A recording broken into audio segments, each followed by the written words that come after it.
જય ગજાનંદ, જય માતાજી। તમારા ઘરમાંથી બીમારી કેમ જતી નથી એનું કારણ તમે જાણો છો?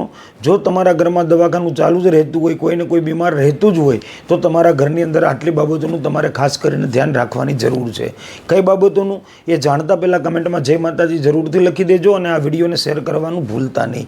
તમારા ઘરમાં બૂટ સંપલનું જે સ્થાન છે એ તમારા ઘરના પૂજા સ્થાનની નજીક તો નથી ને, એ પહેલાં જુઓ। જો બૂટ સંપલનું સ્થાન પૂજા સ્થાનથી નજીક હોય તો બૂટ સંપલનું સ્થાન ત્યાંથી દૂર જરૂરથી જલ્દી કરો, જેના કારણે તમારા ઘરથી બીમારીઓ દૂર ભાગી જશે। બીજું, બાથરૂમ હંમેશા તમારા ઘરની અંદર ભીનું તો નથી રહેતું ને, એ પહેલાં તપાસ કરો। જો હંમેશા બાથરૂમ ભીનું રહેતું હોય તો એ બાથરૂમ ભીનું ના રહે એવો પ્રયાસ કરો। ત્રીજું, તમારા ઘરની અંદર હંમેશા જો કજિયો અને કંકાસ થતો હોય તો પણ તમારા ઘરની અંદર બીમારી જશે નહીં, માટે ઘરનું વાતાવરણ એકદમ શાંત બનાવો। ઘરમાં ગંદુ પાણી ક્યાંય ભરાઈને રોકાઈ તો નથી જતું ને, એ પહેલાં તપાસ કરો। જો એ ગંદુ પાણી કોઈ પણ જગ્યાએ ભરાઈ જતું હોય ને ભેગું થતું હોય તો એનો નિકાલ જલ્દીથી કરી લેવો જોઈએ।